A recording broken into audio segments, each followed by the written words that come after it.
E quando a esposa começa a ver mais objetivos na igreja do que dentro do lar, ela começa a se desempenhar mais na igreja do que no lar, do que no marido. Quando a esposa começa a querer fazer mais a obra do que o próprio lar, de que forma que o marido deve agir? O marido deve abandoná-la? Porque muitas das vezes acontece isso. A esposa começa a olhar só para a igreja, só para as coisas da igreja, e não olha mais para o marido com carinho, com ternura. O que fazer?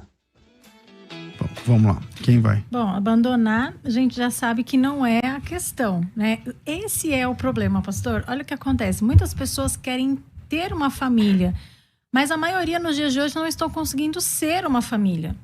E o casamento, ele começa a perder a graça, a pessoa ela começa a perder essa vontade de estar dentro de casa, de estar com a outra pessoa, de fazer as coisas juntos, a gente falou isso agora há pouco, começa a ter mais interesse sobre outras coisas do que pela própria família, pelo próprio casamento, porque já não tem mais uma porção de coisas, já não tem a comunicação, a conexão, não tem a vontade de estar. Então, na cabeça dela, provavelmente ela já está vivendo um divórcio emocional, que a gente costuma falar. Mas as pessoas, elas querem ter uma família, mas elas não conseguem ser, porque a gente está vivendo tempos de egoísmo, de falta de vontade de fazer a diferença. As pessoas não olham mais pro objetivo em comum, não é o nosso, é o eu. Quando a gente casa, não é mais o que eu penso, a minha vontade, o meu dinheiro, a minha posição, a minha decisão. É nosso, passa tudo a ser nosso.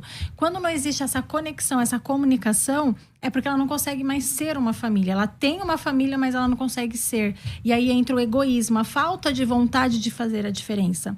Quando a gente pega todos os versículos bíblicos aqui para falar a respeito, né, de como lidar com o matrimônio, de como lidar, qual é o propósito de Deus para o casamento, a gente consegue entender que o casamento, ele é um campo de batalha.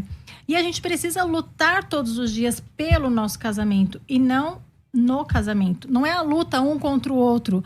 Vocês não são os dois um contra o outro, mas os dois contra um problema.